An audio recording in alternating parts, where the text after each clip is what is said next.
Christ the lord. ఈరోజు దేవుడు మనకిచ్చినటువంటి వాగ్దానం ఏమిటంటే 2వ రాజుల గ్రంథము 2వ అధ్యాయము 21వ వచనం.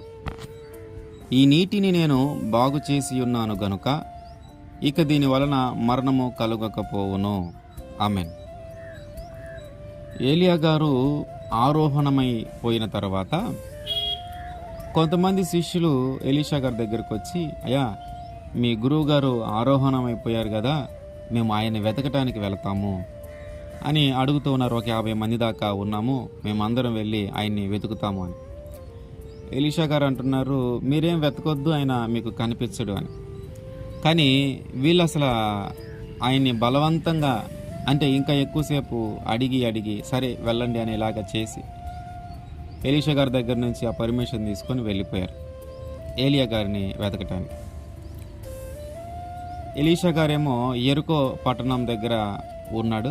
వాళ్ళు అంతా వెతికారు కానీ ఎక్కడ దొరకల. 50 మందికి ఏలియా గారు దొరకల.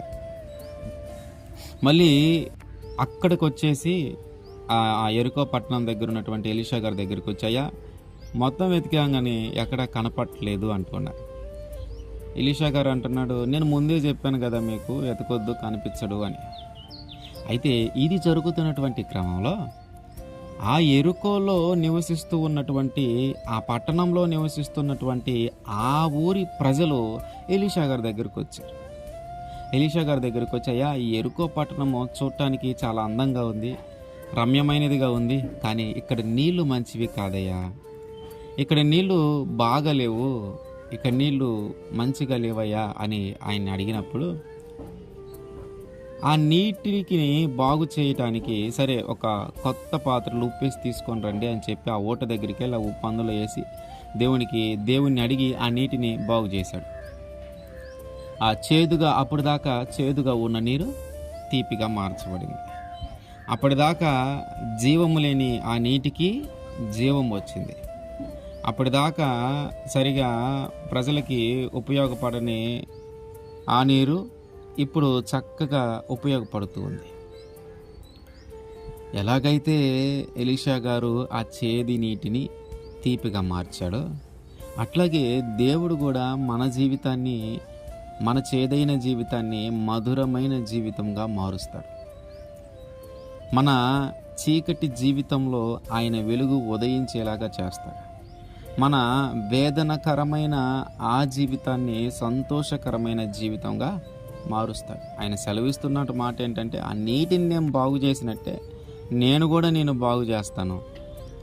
ఆ నీటిని మధురముగా మార్చినట్టే నేను కూడా నిన్ను మధురముగా మారుస్తాను. దేవునికి సాధ్యం కానిది ఏదైనా ఉందంటే సమస్తము సాధ్యమే. కనుక చేదైన జీవితంలో కానీ, వేదనకరమైన జీవితంలో కానీ, భయం కలిగి ఉన్నటువంటి ఆ జీవితంలో కానీ ఉండుంటే, దేవుడు సెలవిస్తున్న మాట ఏమిటంటే, ఆ నీటిని బాగు చేసినట్టుగా నేను కూడా నిన్ను బాగు చేస్తాను. ఆ నీటిని తీపిగా మార్చిన విధంగానే నీ జీవితాన్ని కూడా మధురముగా మారుస్తాను. ఆ వేదనకరమైన జీవితము, బాధాకరమైన జీవితము నుంచి నేను నిన్ను విడిపిస్తానని ఆయన సెలవిస్తుంది. మనము నమ్మితే ఆయన అద్భుతం చేస్తాడు మన జీవితంలో. మనకు ఆ నమ్మకం కలిగి ఉండాలి. మనము ఎప్పుడైతే ఆ నమ్మకం కలిగి ఉంటామో ఆయన ఖచ్చితంగా మన జీవితాల్లో కార్యాలు జరిగిస్తాడు. కనుక విశ్వాసముతో, నమ్మకంతో మనం ఉందాం. ఆ నీటిని బాగు చేసినట్టుగానే మనల్ని కూడా ఆయన బాగు చేస్తాడు, మన పరిస్థితులను బాగు చేస్తాడు. చేదైన జీవితాన్ని తీసివేసి మధురమైన జీవితాన్ని మనకి అనుగ్రహిస్తాడు. ఆమేన్.